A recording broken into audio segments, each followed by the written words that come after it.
오늘의 역사 속의 사랑은 아들 손에 죽은 악녀 황후 소아그리피나 이야기입니다.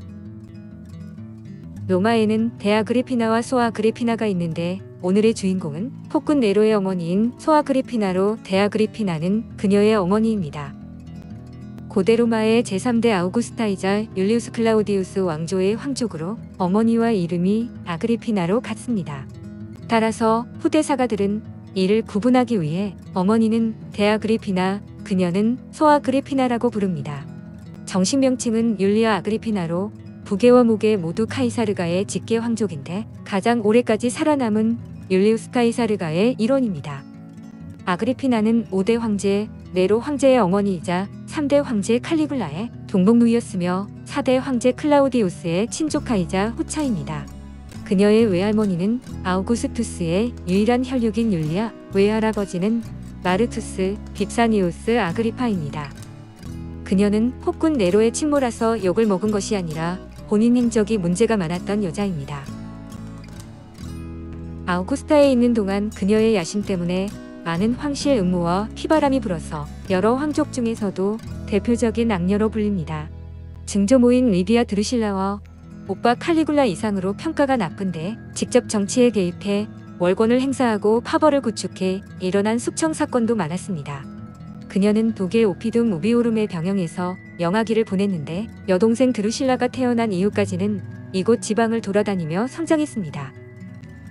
그러다 잠시 로마로 돌아가 처음으로 이탈리아에서 유년기를 보냈는데 할머니인 소안토니아가 그녀를 직접 키웠다고 합니다. 게르마니아 전쟁이 종결된 후 아버지 게르마니쿠스가 시리아 속주로 임지를 옮겼는데 이때 어머니, 새 오빠, 여동생과 함께 동방으로 옮겨 함께 살았습니다. 이 무렵 소아그리피나는 여동생과 함께 만삭의 어머니를 따라 레스보스 섬으로 갔으며 이곳에서 막내 여동생 리빌라가 태어났다고 합니다. 서기 19년 아버지 게르마니쿠스가 갑자기 안티오키아에서 요절하자 그녀의 가족들은 로마로 돌아오게 됩니다. 그때 그녀의 어머니 데아그리피나는 남편이 티소에게 독살되었다고 의심했고 티베리우스가 사주했다며 티베리우스와 공공연하게 대립했습니다. 결국 그녀의 어머니와 큰오빠 네로 카이사르는 세아누스의 음모에 의해 반역죄로 기소된 뒤 추방되고 죽임을 당했습니다. 둘째 오빠 드루수스 카이사르도 세아누스와 카시우스 세베루스의 음모로 반역죄, 정신 이상에 따른 동성애 혐의와 성추문으로 기소됐습니다. 이 당시 드루수스 카이사르는 결백했고 티베리우스 역시 이 기소를 의심을 했지만 세아누스와 불륜 중인 아이밀리아 레피다가 거짓 증언을 해서 유죄 판결이 내려집니다. 이에 둘째 오빠 드루수스 카이사르는 황궁 지하실에 유폐되었고 그곳에서 아사를 했습니다. 이 시기에 소아그리피나는 새 오빠, 두 여동생과 함께 황궁 안에 살았지만 어머니와 두 오빠가 숙청된 후 증조모 리비아와 조모 소안토니아 아래에서 성장했습니다. 증조할머니 리비아와 할머니 안토니아는 소아그리피나와 유일한 오빠인 칼리굴라 등에게 교양과 처세술 등을 가르쳤고 엄격하게 감독했다고 합니다. 13살이 되었을 때 티베리우스가 직접 혼처를 찾았는데 아버지의 이종 사촌 동생이 되는 도미티우스가 신랑으로 결정났다고 합니다. 이에 소아그리피나는 도미티우스와 결혼을 하는데 이들 사이에서 유일한 혈육인 루키우스 도미티우스 아에노바르부스, 즉 훗날 네로가 태어나게 됩니다. 서기 37년 6월 티베리우스가 승하하고 임페라토르직을 유일하게 살아남은 칼리굴라라고 불리는 오빠 가이우스가 승계하게 됩니다. 이때 그녀의 남편은 각종 범죄에 연루됐는데 정말로 문제가 많던 사람이라 유죄를 선고받고 처형되기 직전이었습니다. 그렇지만 새 황제가 민심 수습 차원에서 반역 혐의 기소자들을 풀어주면서 남편도 가까스로 살아남았습니다. 아그리피나는 티베리우스가 죽을 때 첫 아이를 임신했으며 서기 37년 안티눔에서 네로를 출산합니다. 그녀의 남편 아에노바르부스는 임신 때부터 자신의 아이가 맞다고 했으며 오빠 칼리굴라는 여동생이 아들을 낳았다는 소식에 국가적으로도 축하받을 일이라고 말했습니다. 칼리굴라는 즉위 후에 소아그리피나를 포함한 세 여동생에게 각종 특권을 하사하고 이들을 특별하게 대접했습니다. 그는 소아그리피나 등 세 여동생에게 로마 내 각종 경기장에서 맨 앞좌석에 앉을 권리와 황제가 발행한 주와 반대편에 초상화를 새길 권리를 수여했습니다. 역사서에 의하면 칼리굴라는 세 여동생들과 근친 상간 관계에 있었으며 그의 친구들도 여동생들과 궁전에서 관계를 맺도록 부추겼다고 합니다. 소아그리피나는 갈바에게 추파를 던졌는데 부인에게 충실했던 갈바는 그녀를 거부했고 갈바의 장모는 공식 석상에서 아그리파의 뺨을 때렸다고도 합니다. 그러나 서기 38년 로마를 휩쓴 전염성으로 드루실라가 젊은 나이에 요절하자 이들 남매는 이 문제로 갈등을 빚었습니다. 그러던 중 39년 드루실라의 남편 마르쿠스 아이밀리우스 레피두스와 소아그리피나 리빌라가 칼리굴라 암살을 계획했다는 증거가 나오게 됩니다. 여동생들이 자기들의 제부와 불륜관계를 맺고 보빠이자 전 연인이었던 칼리굴라를 죽이고 황제로 삼으려 했다는 것으로 이 정도면 요즘 막장은 막장도 아니라고 할 수 있습니다. 레피두스가 암살을 주도했고 소아그리피나 리빌라와 논의한 것이 밝혀져 황제와 소아그리피나는 돌아올 수 없는 강을 건너고 말았습니다. 믿었던 두 여동생이 자신을 죽이려고 한 것에 분노한 칼리굴라는 레피두스와 소아그리피나 리빌라와 그들의 연인들에게 반역죄를 내리게 됩니다. 반역법에 따라 추방된 후 레피두스는 유배지에서 참수형에 처해졌고 소아그리피나는 섬으로 추방돼 친삼촌인 클라우디우스가 즉위할 때까지 살았습니다. 칼리굴라는 그들의 재산을 전부 몰수한 후 경매로 팔아치웠는데 그녀는 이곳 유배지에서의 생활 덕분에 수영을 잘하게 되었다고 합니다. 그녀가 정치에 적극적인 것은 어머니인 데아그리피나와 똑같았는데 칼리굴라의 동복누이들이 전부 죽어 소아그리피나는 살아남은 게르마니쿠스의 유일한 핏줄이 되었습니다. 소아그리피나도 유배용에 처해진 후 죽을 뻔한 고비에도 처하지만 칼리굴라가 암살되고 친삼촌 클라우디우스가 즉위하면서 풀려나게 됩니다. 소아그리피나는 복귀 이후 아헤노바르부스와 결혼해 아들을 낳은 지 2년 만에 남편이 사망하게 됩니다. 그리고 가이우스 살루스티우스 크리스푸스 파시에누스와 재혼을 하지만 재혼한 남편마저 사망해 외아들을 키우면서 상류층에서 점점 잊혀지고 있었습니다. 그러다 삼촌 클라우디우스의 아내 메살리나가 불륜과 반역죄로 체포당해 사형당하면서 상황이 바뀌었습니다. 해방노예 3인방은 클라우디우스에게 새 아내가 필요하다며 강권했고 이때 잊혀진 그녀를 팔라스가 추천하게 됩니다. 팔라스는 클라우디우스 황제가 법적으로는 율리우스 가문의 사람이 아니라는 약점을 강조하면서 소아그리피나를 강력하게 추천했습니다. 팔라스의 강권에 따라 결국 클라우디우스는 자신의 친조카인 소아그리피나와 결혼을 결정하게 됩니다. 정략적인 이유 때문에 원로원과 로마 시민들이 반대를 했음에도 불구하고 상당히 무리하면서 결혼을 해서 그녀는 황궁에 복귀합니다.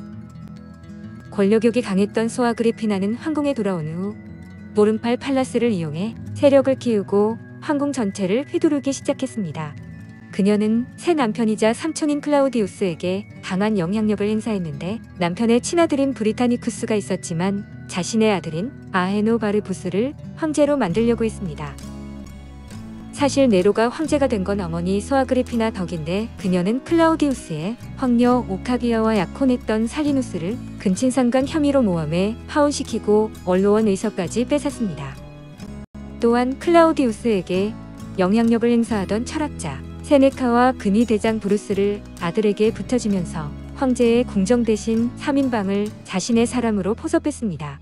이후 클라우디우스를 구슬려 옥타비아와 네로의 결혼을 주선했으며 황제의 사위가 된 그녀의 친아들을 친정인 율리우스 클라우디우스 가의 양자로 입적시켜 이름을 네로로 바꾸게 됩니다. 친아들 네로가 양자가 된 뒤 건강하던 클라우디우스가 갑자기 죽자 근위대를 움직여 방쿠데타나 다름없는 형태로 브리타니쿠스를 밀어내고 네로를 제위에 앉혔습니다. 클라우디우스는 소아그리피나에 의해 독살되었다는 설이 유력한데 마르쿠스 유니우스 실라누스 부자와 도미티아 레피다 등이 누명을 쓰고 죽임을 당했습니다.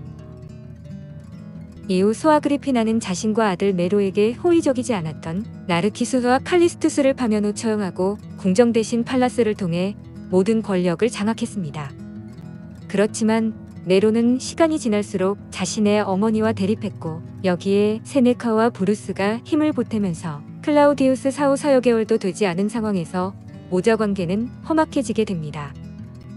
소아그리피나는 네로가 성년식을 치르고 친정을 원했지만 끝까지 권력을 놓지 않았습니다.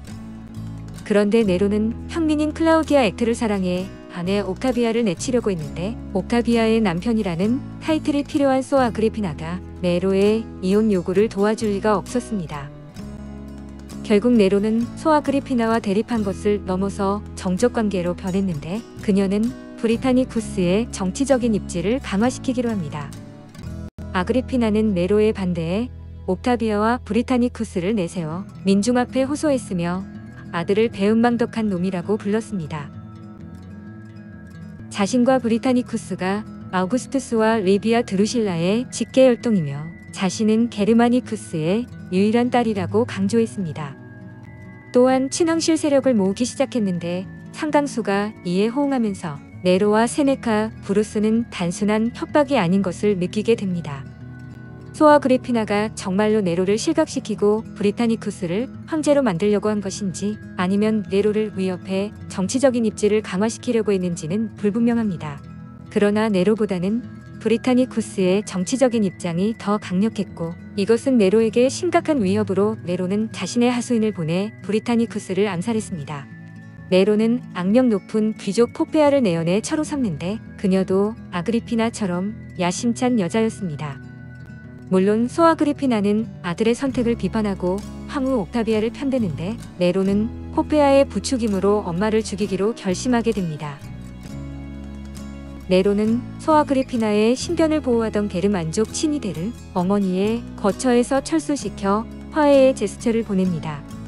그럼에도 소아 아그리피나는 계속 이혼을 반대했고 밤마다 황궁을 빠져나와 불량배들과 어울리는 아들을 질책하자 네로는 어머니를 살해하라는 명령을 내리게 됩니다. 네로는 잔혹하고 비열한 방법을 사용했는데 우선 어머니와 화해한다며 선상으로 초대해 잔치를 베풀었다고 합니다.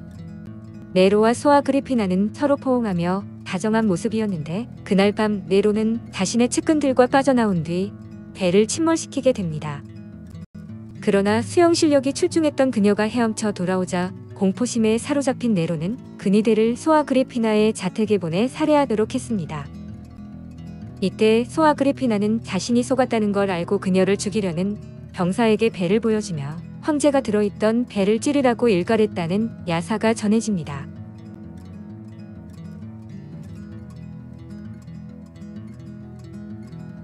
로마인들은 여자가 정치에 간섭하는 것을 좋아하지 않았지만 네로의 존속살해는 후대 로마인들에게 항상 거론된 네로의 악행으로 욕을 먹었습니다. 로마인들에게 가족에 대한 헌신과 사랑, 터는 중요한 삶의 일부라서 네로는 이 부분을 공개적으로 지적받고 끝내 단죄되었습니다. 소아 아그리피나와 브리타니쿠스, 옥타비아의 죽음은 율리우스 빈덱스 등이 반란 명분으로 내세웠고 네로는 이 부분이 최대 악행으로 지적되게 됩니다.